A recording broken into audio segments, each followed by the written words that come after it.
I found out my husband had an affair with my sister, and my family covered it up. I chose revenge. Here's a glimpse into my family and the truth I uncovered. Hello and welcome to today's story. Is this your first time watching my channel? Or have you come back for more? Either way, I'm so glad you're here. I'd really appreciate it if you could help me reach 1,000 subscribers soon, as that would give me the motivation to bring even more amazing stories to you all. Today's story is one that's bound to make you think deeply. The main character is facing a situation that I'm sure many of us can relate to, or at least empathize with. Have you ever gone through something like this? Or maybe found yourself stuck in a moment when everything seems to be falling apart? Stay with me till the end to see how the character faces their challenges and, most importantly, how they overcome them. Let's dive in. My name is Ruby, and what I'm about to tell you has shattered my entire world. But before I dive into the chaos that turned my life upside down, let me give you some background about my family. You see, I've always known that I wasn't the golden child. I didn't need anyone to say it aloud. The signs were there, plain as day. It was the way my parents' eyes would linger on my older sister, Olivia, with a kind of admiration I never received. It was in the small, seemingly innocent comments about her accomplishments, how proud they were of her grades, her achievements, her very existence, while my successes were merely acknowledged with a polite smile. Olivia was perfect. She had always been the one who could do no wrong. She was the one whose report cards were pinned to the fridge, the one who always seemed to be in the spotlight. As for me, I was simply in the background, playing the role of the second-rate daughter. Sure, they didn't say it explicitly, but I felt it deep in my bones. I loved Olivia, though. She was my sister, and despite everything, I never hated her. I thought it was just the way things were, that eventually, once we grew older, I'd find my place in this family. But I was wrong. 2 days ago, everything came crashing down. It was supposed to be a joyous evening. Olivia and her husband, Liam, had just announced the news of their pregnancy, and my parents had invited me over for a family dinner to celebrate. I felt happy for her. Truly, I did. Olivia and Liam had been trying for years to get pregnant, and I knew how deeply she longed for this moment. Seeing her so excited, surrounded by our family, was a reminder of how much she had wanted to build a family of her own. I wasn't completely blind to the underlying tensions, though. There was always this lingering unease whenever I was around my family. They were great people, but somehow, I never felt like I fully belonged. Despite that, I pushed those feelings aside for the evening. It wasn't about me tonight. It was about Olivia and her long-awaited news. So, despite the familiar discomfort, I went. The dinner itself was fine. It wasn't extraordinary, but it was nice. There were the usual small talk, laughter, and congratulatory remarks. My parents couldn't have been happier. They beamed with pride as they lavished all their attention on Olivia, eagerly discussing her plans for the baby and making future arrangements. I sat quietly, sipping my wine and playing my part in the background. There were moments of forced smiles on my face as I tried to be happy for Olivia, but I couldn't shake the feeling of being overlooked. Ethan, my husband, sat beside me, as he always did, offering a reassuring presence. He knew the complexities of my relationship with my family better than anyone. He understood how much I had struggled growing up in the shadow of Olivia, always feeling like I was second place in their eyes. And despite everything, he was the one person who made me feel seen. He was my anchor, the only one who truly understood the complexities of my inner world. I smiled at him across the table, grateful for his silent support. But even his warm presence couldn't quite chase away the sense of isolation I always felt when I was with them. They didn't mean to make me feel that way, of course. It was just that Olivia was always the center of attention, the one they praised, the one they celebrated.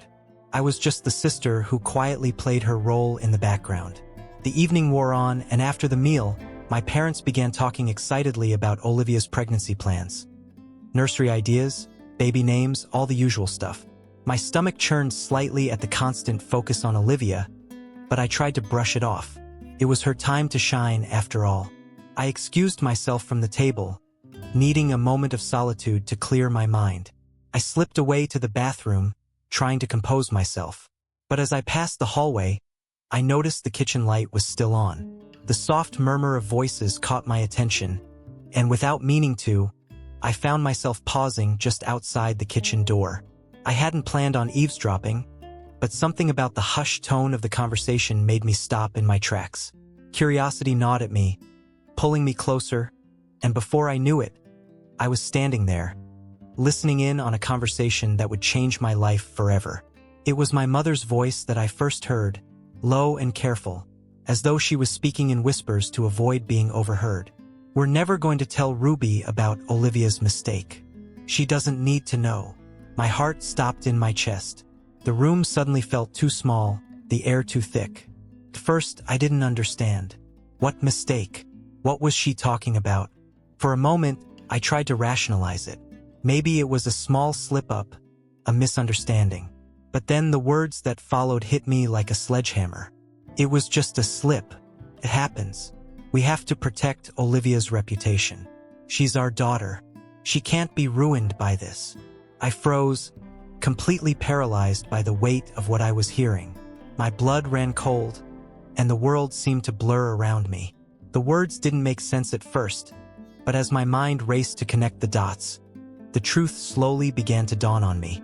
The mistake my mother was referring to wasn't some innocent error. No, it was far darker, far more sinister than I could have ever imagined. And then it all clicked. The mistake they were trying to protect Olivia from was the affair she'd had with my husband, Ethan. My stomach lurched as I fought to process the horrifying truth. My mind screamed, but no sound escaped my lips. Ethan, the man I had trusted with my life, the man I had built a future with, had betrayed me. And not just with any woman, but with my own sister, my flesh and blood, the one person who should have had my back. I felt like I had been punched in the gut, the air knocked out of me as I stumbled backward. And then came the realization that hit even harder, the crushing weight of betrayal from my own parents. They knew all along, and they had kept it from me. To protect Olivia, to protect their precious, perfect daughter. They had chosen her over me once again. I could hear my mother's voice again, but this time, it felt like a distant echo. "We can't let this ruin her future. Olivia's our shining star. We've always protected her, and we always will." Every word felt like a dagger. How could they choose her over me after everything I had given them? After all the years of feeling like I was never good enough? I had always been the second choice, the one who didn't matter as much. But this was the final betrayal. The confirmation of everything I had feared for so long. Couldn't breathe. I could feel my chest tightening, my heart racing in my chest, and my mind swirling in a hurricane of disbelief and anger. How could they do this to me? How could my parents protect Olivia and let me suffer, completely in the dark, while they watched me fall apart? I felt my legs give out from under me as I sank down against the wall, my mind reeling. Everything I thought I knew about my family, about my life, was a lie. The trust one had placed in Ethan was shattered. The love I had for Olivia seemed like a cruel joke now. And my parents, my own parents, had been complicit in all of it. In that moment, I knew that nothing would ever be the same again. My world had shattered in an instant, and I was left standing in the ruins, trying to figure out how to move forward in a reality that no longer made sense. Knock knock. Now you're about to watch the best part of the story, but before that, make sure to subscribe to my channel so we can keep going together. I was paralyzed, unable to move or think. The words my mother had spoken echoed in my mind, repeating like an endless loop, each phrase more painful than the last. "We're never going to tell Ruby about Olivia's mistake. She doesn't need to know." My heart thudded in my chest, the air thick with disbelief. It was as though the very ground beneath me had been ripped away. I couldn't move, couldn't breathe. I couldn't even bring myself to look at the people who had just shattered my world. I didn't remember how I left the house that night.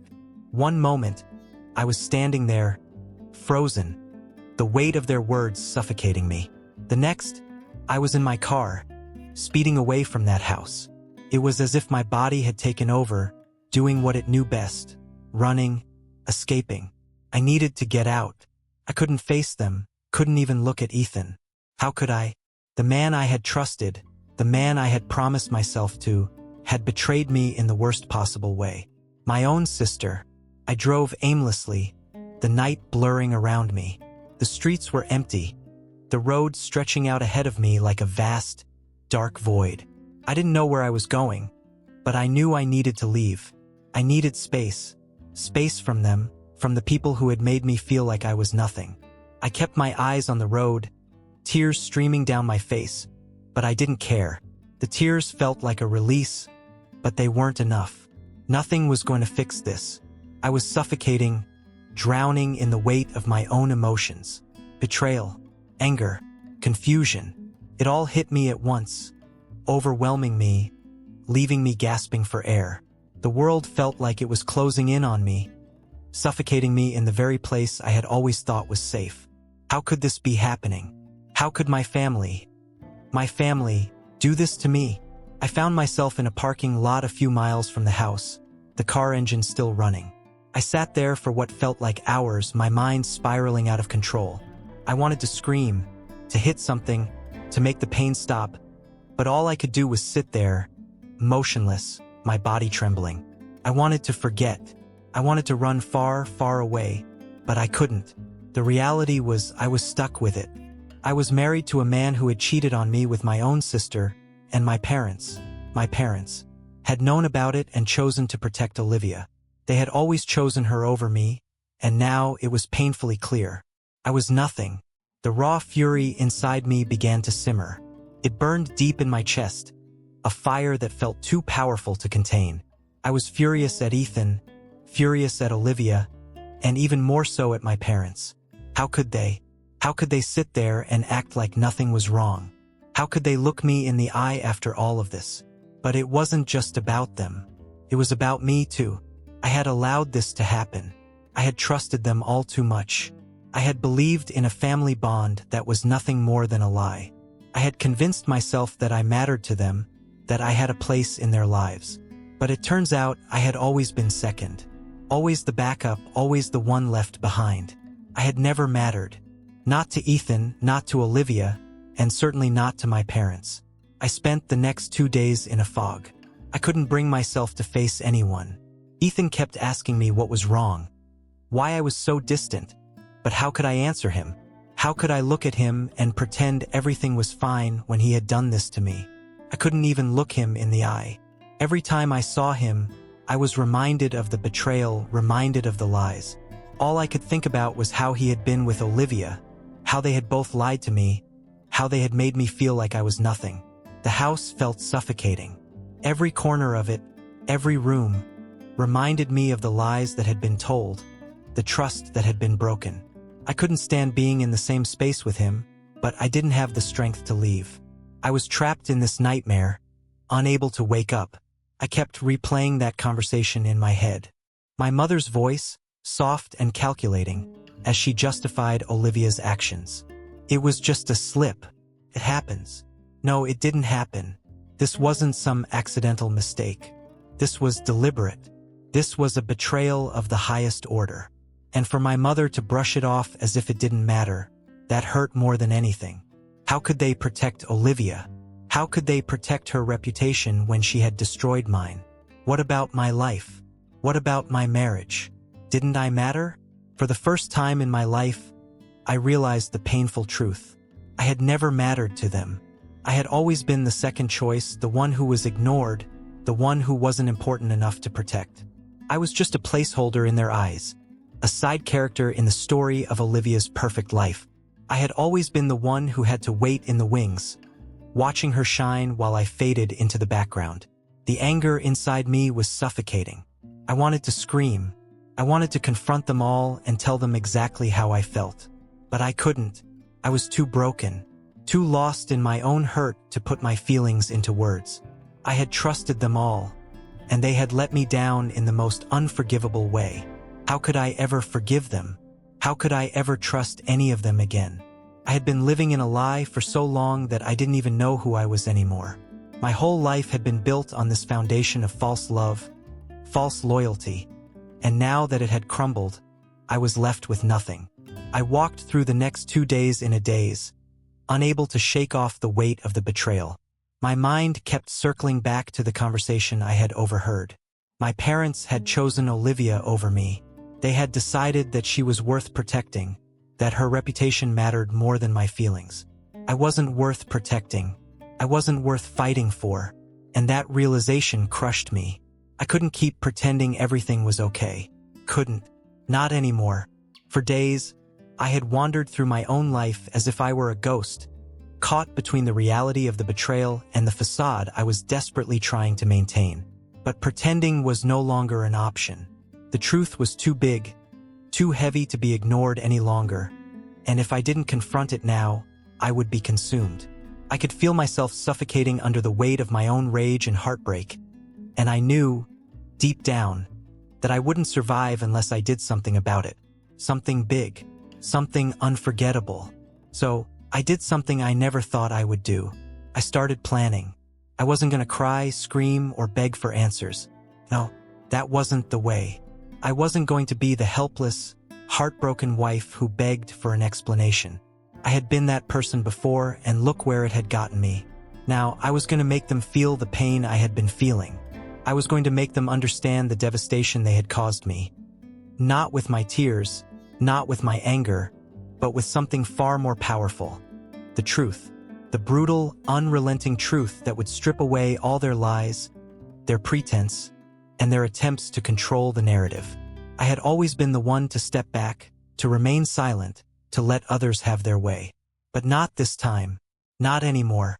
This time, I was going to take control of the situation, and when the truth came out, it would come crashing down in a way that none of them could ignore. Not Ethan, not Olivia, and certainly not my parents.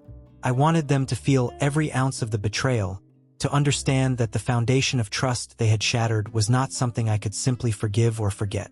I was going to make sure they would never forget the consequences of their actions. For the next few days, I became a woman on a mission. I didn't sleep much. My thoughts were too loud, too chaotic, but I knew what I had to do. I had to gather everything. Every text, every photo, every message, every piece of evidence that would lay bare the lies they had been telling me. I couldn't trust my own memory anymore. The little details, the small hints that I had brushed off before, all of it needed to be there. Evidence that would make it impossible for any of them to deny what they had done. Ethan, in his arrogance, had thought he covered his tracks well. He had always been so careful, so meticulous. He thought he had outsmarted me. But betrayal always leaves a trail. Always. People forget things. They think they can hide their secrets. But those secrets always find a way to come to light. I had always trusted Ethan, and now I was using that trust against him. Every message, every moment they shared, nothing was safe. Nothing was off limits. I knew where to look. I knew how to dig, and I was relentless. I spent hours going through his phone, his laptop, even the backup drives I knew he kept hidden away. Each device became a battlefield, and I was determined to win. It wasn't just about finding the evidence, it was about making sure that when I confronted them, it would be undeniable. I couldn't just tell them what I knew. I needed them to see it for themselves, to feel it in their gut like I had felt it in mine. The heartbreak, the anger, the disgust. The more I dug, the more I found. There were messages between Ethan and Olivia, messages that were casual at first, but became more intimate as time went on. They spoke in a way that made my stomach churn. They laughed, they joked, they talked about how careful they had to be, how careful I had to remain oblivious. It was as if they were planning their next move, and I was the last to know. But that was the thing about lies, they were always fragile. Every lie Ethan had told me was unraveling, one message at a time. But it wasn't just the texts between Ethan and Olivia. As I went through his emails, his social media messages, I found even more. There were photos. Photos I wish I had never seen. Pictures of them together, in places I knew they shouldn't have been. There was a part of me that wanted to stop, to look away, to pretend none of this was happening. But I couldn't. I couldn't because it was the only way I would ever get the answers I needed. The truth had to be exposed, and I wasn't going to let it slide into the background again. The worst part was realizing how careless they had been. Ethan thought he was being smart, deleting things, clearing his history, hiding things in plain sight. But betrayal always leaves a trail, and I was going to follow it to the bitter end. One night, after hours of scrolling through endless conversations and photos, I stumbled upon something that sent a chill down my spine. It was an email exchange between my mother and Olivia, a conversation that revealed they had known about the affair for months. The email was written in that calm, controlled tone my mother often used when talking about difficult matters. In it, my mother told Olivia that she would help her through this, that they would protect her no matter what. That was when I realized just how deep the betrayal went. It wasn't just Ethan and Olivia. It was my entire family. They had all been part of this in one way or another. They had chosen to protect Olivia, to shield her from the consequences of her actions, while I had been left in the dark, living a lie. They had been complicit. My parents had chosen her over me, even when they knew how much it was tearing me apart. And Olivia, she had taken everything from me. My trust, my faith in family, and now my marriage. I didn't know how much time passed as I sat there, staring at the screen, letting the reality of it all sink in. I should have been angry. I should have felt victorious, knowing that I had everything I needed. But instead, I felt hollow. I felt like a shell of the person I used to be. I wasn't sure what was worse: the betrayal from Ethan, my husband, the one I had built a life with, or the fact that my own sister, the person I trusted most, had been the one to tear everything apart. And then there was my family, my parents. They had turned their backs on me in the worst way possible, prioritizing Olivia's reputation over my pain. I took a deep breath. This wasn't just about revenge. It wasn't about making them pay for what they had done. It was about reclaiming my life, reclaiming my dignity. I had spent too long living in their shadow, too long pretending I didn't deserve better. I had always been the second choice, the forgotten one. But not anymore. Now, I was going to make sure they understood just how much they had underestimated me. I started to plan my next steps carefully, methodically. I would confront them, but not before I had everything lined up. I wanted them to feel the weight of what they had done. I wanted them to understand that I wasn't going to let this slide. They had crossed a line, and I wasn't going to let them forget it. Hey, are you finding the story interesting so far? If you are, make sure to subscribe to the channel so we can continue the adventure together. The best part is just ahead.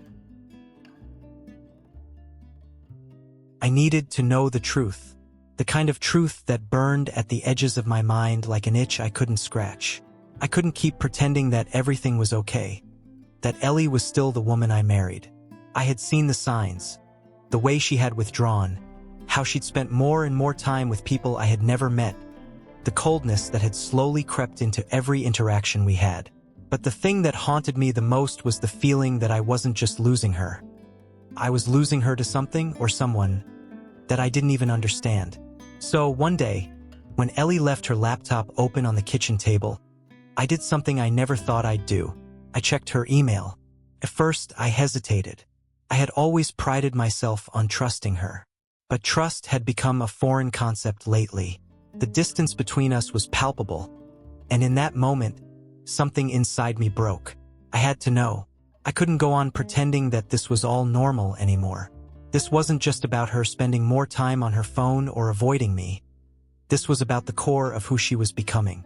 I knew what I was doing was wrong. I knew that invading her privacy would only push us further apart. But the hunger for answers was consuming me. I told myself I wasn't looking for something to destroy the relationship. No, I just needed to understand. What I found turned my world upside down. The first email I opened was from someone named Alex. The name itself didn't immediately ring any bells, but the more I read, the more I realized that Alex was not just a friend or acquaintance. She was the leader of this online group Ellie had become so involved with. My stomach sank as I read the words, each one more manipulative than the last. The tone was calm, persuasive, like the soft voice of someone trying to convince you to believe something you know deep down isn't true. The message read, "You're finally realizing the truth, Ellie. Your marriage is toxic, oppressive. It has held you back for so long. But you are free now. You deserve more. You deserve to live for you. I froze. Toxic? Oppressive? Was this really the woman I had married? The woman who had stood beside me through thick and thin? I couldn't understand how she had gotten to this point. I kept scrolling. More emails appeared, each one reinforcing the same theme. Ellie, you need to separate yourself from Mark.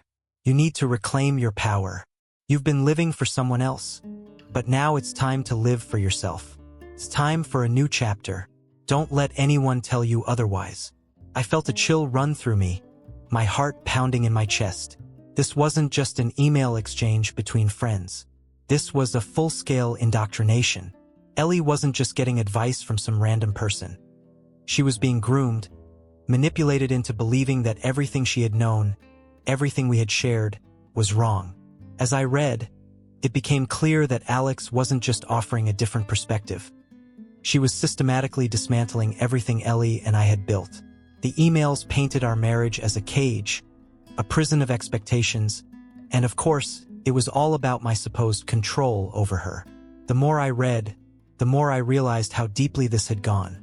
How Ellie had allowed herself to be convinced that she wasn't her own person in our relationship. The worst part? Ellie had been listening. She had believed every word. Then, my eyes caught something else: donation receipts. A small, sickening part of me had wondered if money was involved, but seeing the receipts confirmed it. Ellie had sent thousands of dollars to this group. Thousands. My mind raced. Why didn't I see it sooner? I knew we had been having financial struggles lately, but I thought it was just the stress of daily life. We had been saving for a vacation, planning to fix some things around the house. But Ellie had been giving away money in secret. Not to us, not to our future, but to this group. Each donation felt like a slap to the face. I wasn't just losing her emotionally. She had been physically giving away parts of our life together. I sat there, motionless, staring at the screen. My mind was overwhelmed with 1,000 thoughts at once. How had I missed this? Why hadn't I noticed the signs? I had always trusted Ellie. I had always believed that what we had was real, that our love was enough to weather anything. But now it was clear. It hadn't been enough. Not for her. The emails, the donations, they were just pieces of a much bigger puzzle. A puzzle that I didn't even know how to solve. I had always thought that if I just held on tight enough, if I just kept loving her, that everything would work out. But what was left of that love? Was I just a pawn in someone else's game? I kept scrolling, trying to find more answers, but each email was worse than the last. Ellie was being convinced that I was the problem, that I was the one who was holding her back. And the worst part? Couldn't deny it. A small part of me wondered if I had been too controlling, too wrapped up in my own life to really see what she was going through. But that wasn't the truth. The truth was that Ellie had allowed herself to be manipulated. She had chosen this path, and now I was the villain in her eyes. I slammed the laptop shut, my hands shaking. I felt like I had been punched in the gut. I was livid. No, I was devastated. This wasn't just some casual phase she was going through. This was an indoctrination. This was a full-blown manipulation.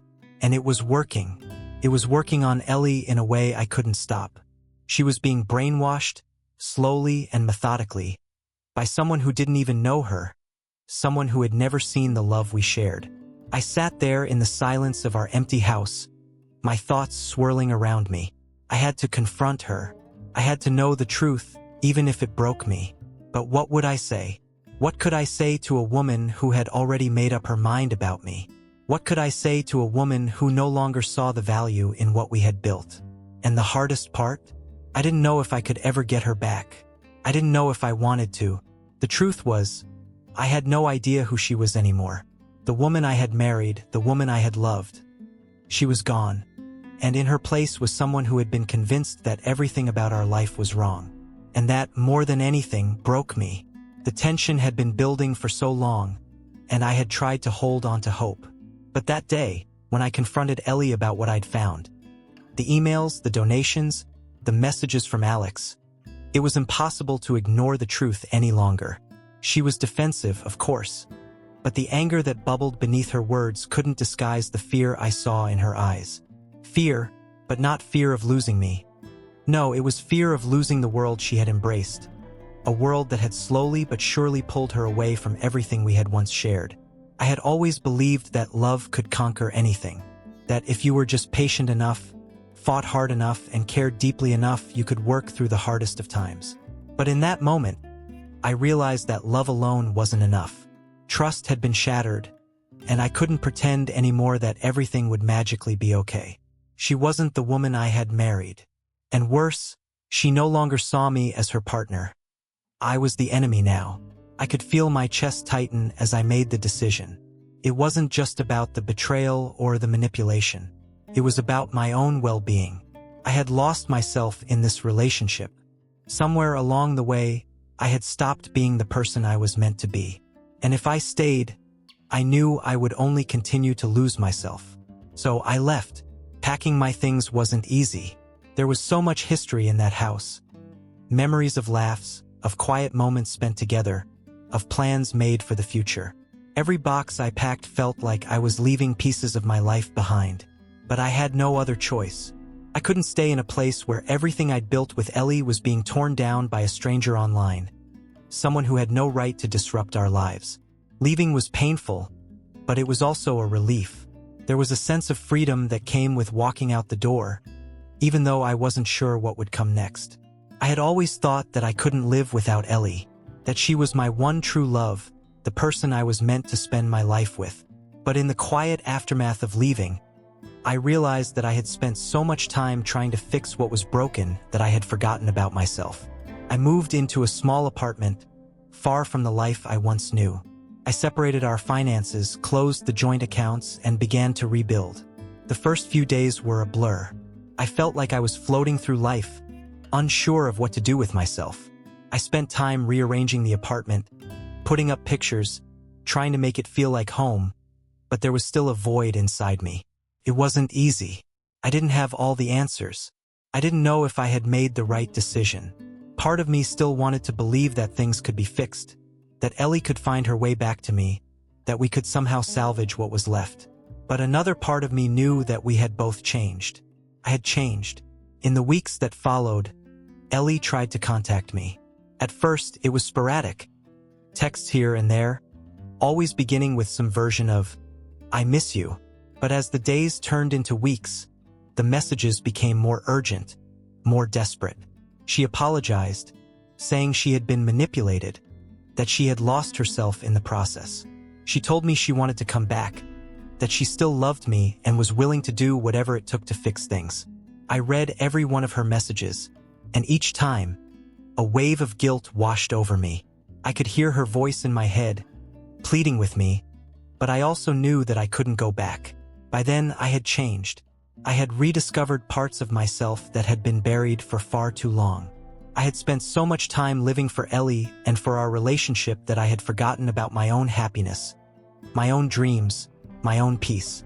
I started going back to the things I used to love. I went to the gym again, something I hadn't done in months, and it felt good to feel strong.